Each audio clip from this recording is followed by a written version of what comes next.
Hello friends, मेरा नाम है राहुल और स्वागत है आपका हमारे यूट्यूब चैनल पर। तो आज हम ये कुछ क्वेश्चंस दिए हुए हैं और इन पर हम कुछ देखेंगे कि क्या कैसा है। तो चलिए स्टार्ट करते हैं। पहला हमारा क्वेश्चन है गुलाबी क्रांति। ये कुछ क्रांतियाँ दी हुई हैं, इनमें से हमें इनका बताना है कि ये क्रांति किस किस चीज़ के लिए स्टार्ट की गई थी। तो चलिए स्टार्ट करते हैं। पहले वाले क्वेश्चन से देखते हैं। गुलाबी क्रांति, गुलाबी क्रांति है हमारी झींगा मछली उत्पादन के लिए। झींगा मछली उत्पादन, झींगा मछली उत्पादन के लिए आपकी गुलाबी क्रांति स्टार्ट की गई थी। और आपकी अगली है भूरी क्रांति। भूरी क्रांति है आपका उर्वरक उत्पादन के लिए स्टार्ट की गई थी।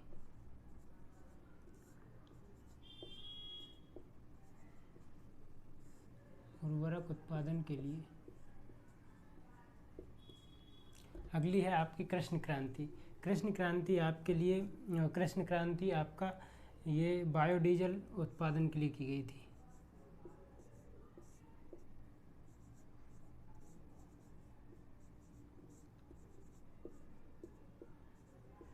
बायोडीजल उत्पादन के लिए आपकी ये कृष्ण क्रांति स्टार्ट की गई थी। अगली है आपकी हरित क्रांति। हरित क्रांति आपकी खाद्यान्न उत्पादन के लिए स्टार्ट की गई थी।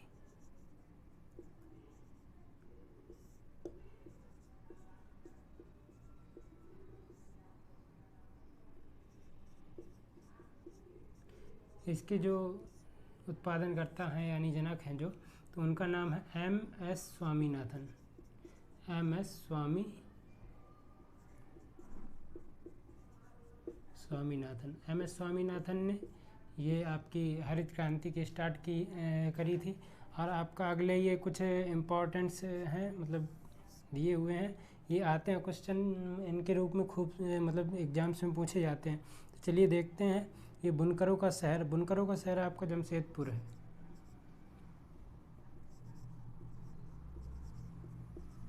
जमशेदपुर को आपको बुनकरों का शहर बोलते हैं।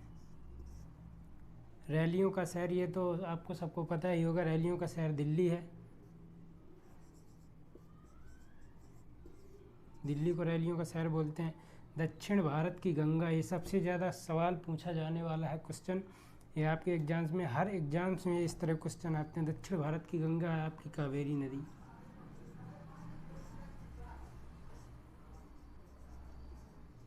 चलिए अगले वहाँ पर क्वेश्चनों पर चलते हैं। इसको हम मिटा देते हैं।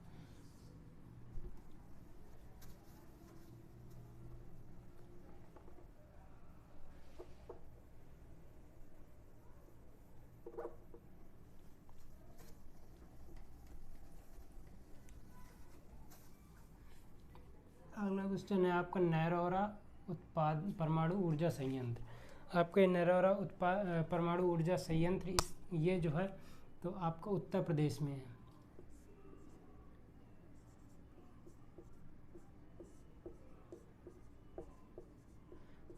कुछ आपके परमाणु ऊर्जा संयंत्र और दिए हुए हैं, जैसे आपका ये कैगा परमाणु ऊर्जा संयंत्र आपका ये कर्नाटक में है। ये आप नोट कर लीजिएगा क्योंकि आपके सारे एग्जाम्स में काम आएगा। और आप इसको इस तरह धीरे धीरे, मतलब हमारे यूट्यूब चैनल से जुड़े रहिए, तो आपको इस तरह काफ़ी सारे स्टैटिक जीके के रूप में, करंट अफेयर्स से रिलेटेड और मतलब स्टैटिक जीके के से रिलेटेड, और आपके मैथ वाले सर पढ़ा ही रहे हैं तो मैथ से रिलेटेड काफ़ी सारे मॉक टेस्ट और ये क्वेश्चंस आते रहेंगे। आप जुड़े रहेंगे तो आपको काफ़ी प्रॉफिट होगा। और हाँ, हमारे चैनल को सब्सक्राइब कर लीजिए क्योंकि प्लीज़, क्योंकि आपका ये जो सब्सक्राइब करना है, एक उंगली का जो काम है, ये हमारी काफ़ी हिम्मत बढ़ाता है। अगर आप सब्सक्राइब करेंगे तो हमारा और इच्छा होगी, अंदर से डिज़ायर उत्पन्न होगा कि मतलब और इस तरह की वीडियो डालें, ताकि हमें और साहस मिलेगा, आगे बढ़ने की हिम्मत मिलेगी आपके एक सब्सक्राइब से। तो चलिए, कैगा है कलपक्कम,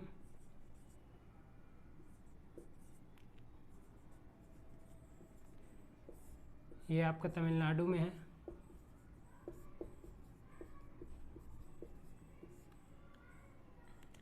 कोडाईकुलम,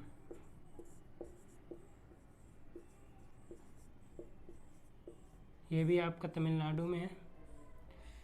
और चलिए आगे चलते हैं। आपका रक्त का पीएच मान, रक्त का पीएच मान, इसके पहले तो आपको रक्त के बारे में बताते हैं काफ़ी सारी चीज़ें जो आ सकती हैं एग्ज़ाम्स में।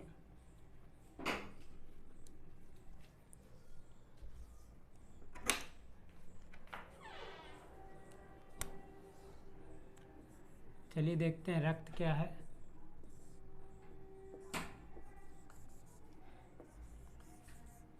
रक्त आपका एक तरल संयोजी ऊतक है।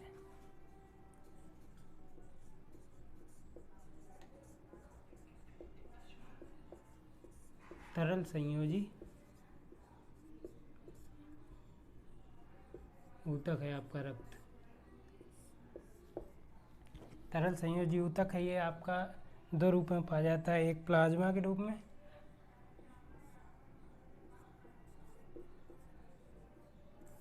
एक रुधिराणु के रूप में।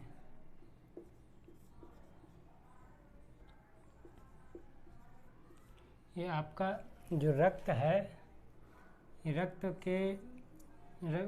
में प्लाज्मा आपका 60% होता है, और इस 60% में जो 90% होता है वो प्लाज्मा आपका जल के रूप में पाया जाता है। मतलब ये जो तरल रक्त है,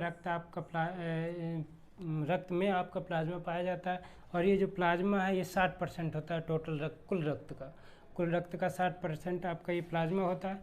और प्लाज्मा में मतलब इस 60% में जो 90% होता है, तो वो प्लाज्मा 90% जल का बना होता है, और इसमें जो 10% चीज़ें होती हैं वो लवण होती हैं, और मतलब उर्वरक होते हैं, इस तरह काफ़ी चीज़ें होती हैं, वो मिलकर जो है तो आपका प्लाज्मा बनाती हैं। और ये रुधिराणु है जो आपका, चलिए इसको मिटा देते हैं, फिर रुधिराणु के बारे में जानते हैं।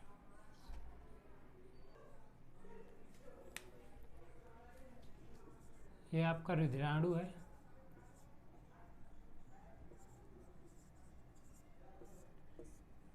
रुधिराणु आपका इंग्लिश में इसको बोलते हैं ब्लड क्रपसल्स। रुधिराणु आपका जो रक्त होता है, रक्त का 40% आपका रुधिराणु होता है। यह दो प्रकार का होता है, एक आरबीसी और WBC. RBC red blood corpuscles, WBC white blood corpuscles. ये आपका जो रुधिराणु है, इसमें एक केंद्रक पाया जाता है। इसका जो जीवन काल होता है, जीवन चक्र, वो आपका 100 से 120 दिन होता है, और इसका जो जीवन चक्र होता है वो 4 से 5 दिन जीवित रहता है, और इसके बाद ही इसका कहानी ख़त्म हो जाती है। तो अगला क्वेश्चन है, और इसके बारे में किसी दिन डिटेल से आपको रक्त के बारे में बताएंगे। और अगले क्वेश्चन पर चलते हैं।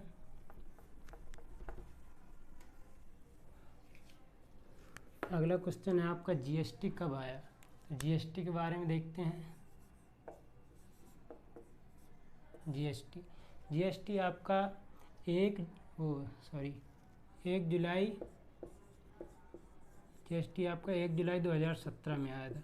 ये जब आया तो इसमें 101वां संविधान संशोधन के तहत इसमें मतलब आपका बिल पारित हो गया। 101वां संविधान संशोधन।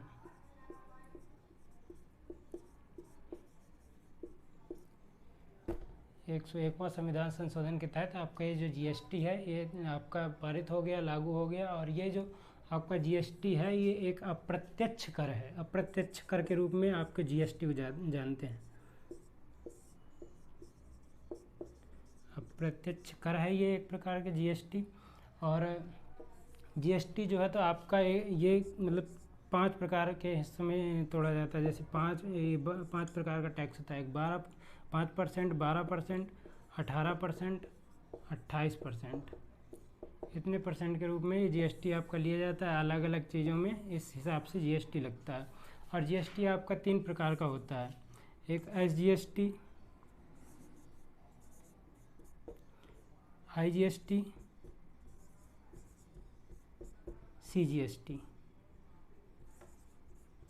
तो ये आपका जीएसटी के बारे में काफ़ी सारी चीज़ें जो अधिकतर एग्जाम्स में 90% पूछी जाती हैं। तो अब अगले क्वेश्चन पर चलते हैं।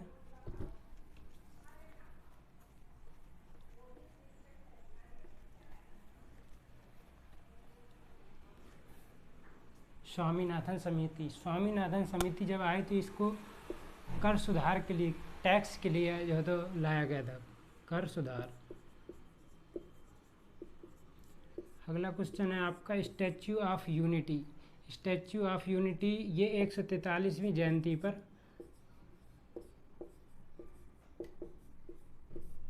143वीं जयंती पर आई। किसकी जयंती पर? आप कमेंट करके बताइए प्लीज़।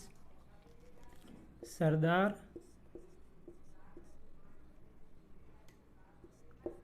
वल्लभ भाई पटेल की जयंती पर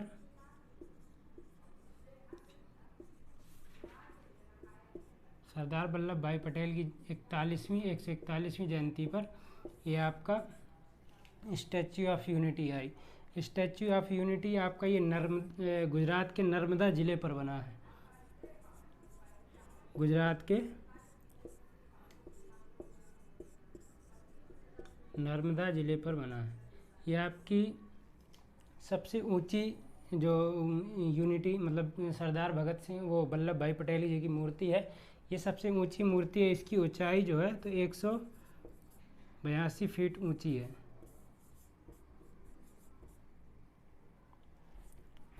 182 मीटर ऊंची है ये। एक सेकंड में अपना एक मार्कर थोड़ा डाल दूं, आपको दिख नहीं रहा होगा तो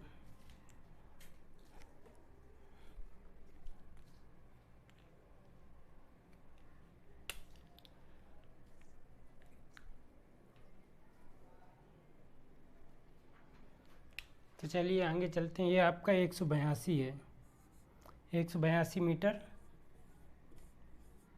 अरे यार रेड वाला कहाँ है? रेड वाला मार्कर।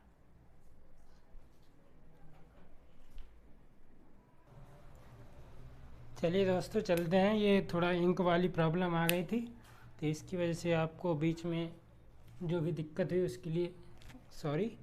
और ये आपका 182 मीटर ऊंची है, 182 मीटर ऊंची है। चलिए अगले पे चलते हैं। Statue of equality. ये आपका स्टैच्यू ऑफ इक्वालिटी तेलंगाना के हैदराबाद में बना हुआ है।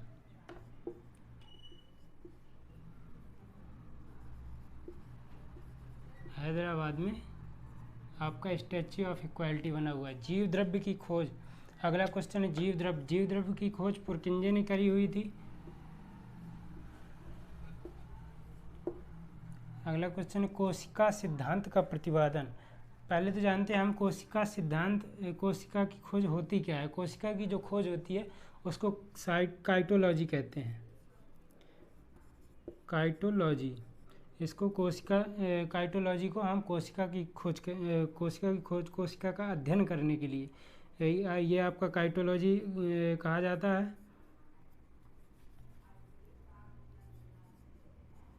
कहीं कहीं आपको ये साइटोलॉजी मिलेगा। और कोशिका सिद्धांत का प्रतिपादन जो है तो प्रतिपादन आपका स्लाइडेन और स्वान ने किया था। स्लाइडेन और स्वान ये दो प्रकार के प्राणी थे। इन्होंने अपना स्लाइडेन और स्वान ने कोशिका सिद्धांत का प्रतिपादन किया था। और जो सबसे पहले कोशिका का खोज किया, कोशिका के बारे में जिन्होंने बताया, उनका नाम था कुक, कैप्टन कुक। कुक ने आपका कोशिका सिद्धांत का प्रतिपादन किया हुआ था। और जो सबसे लंबी कोशिका पाई जाती है वो शुतुरमुर्ग के अंडे में सबसे लंबी कोशिका पाई जाती है। शुतुरमुर्ग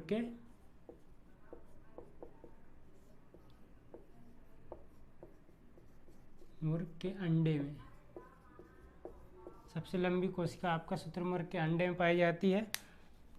चलिए अगला क्वेश्चन देखते हैं। अगला क्वेश्चन है आपका कोयले का शुद्धतम रूप।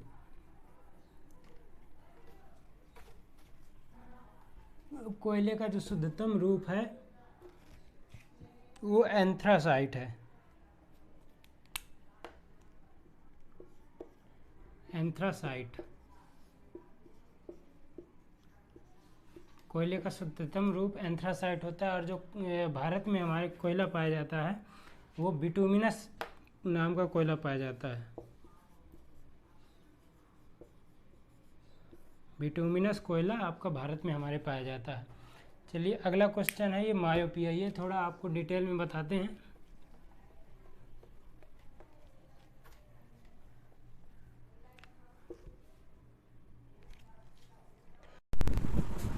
ये जो मायोपिया है, मायोपिया को आप कहते हैं निकट दृष्टि दोष। मायोपिया, हम इस शब्द को थोड़ा कम करते हैं और यहाँ से मिटा के ऐसे लाते हैं, निकट दृष्टि दोष। इस निकट दृष्टि दोष में आपका अवतल लेंस का प्रयोग किया जाता है। अवतल लेंस का उपयोग होता है। और इस जो निकट दृष्टि दोष में है तो आपका निकट का दिखता है और दूर का नहीं दिखता है। निकट का दिखता है।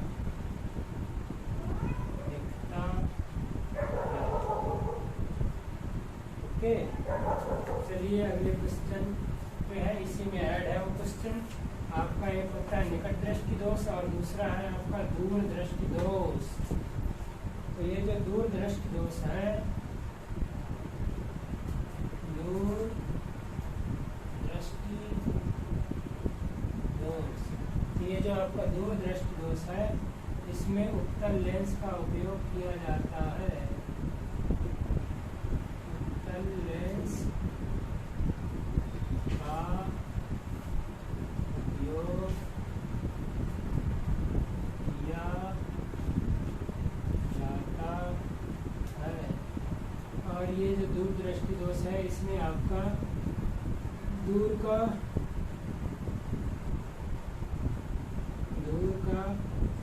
दिखता है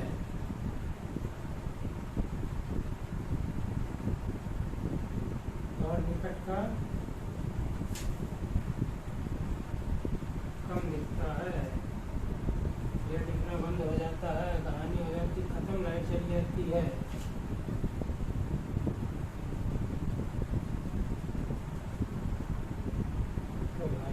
दोस्तों एवं बहनों एवं जो भी हो, तो आप अगर हमारा वीडियो देख रहे हो और आपको ठीक ठाक लग रहा है, आपको कुछ प्रॉफिट हो रहा है, तो हमारा प्लीज़ चैनल सब्सक्राइब करिए।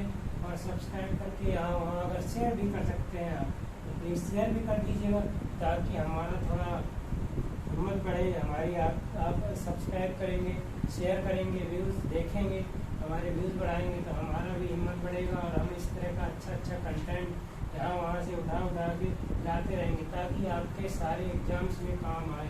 चलिए, थैंक यू, मिलते हैं नेक्स्ट वीडियो में। Best of luck.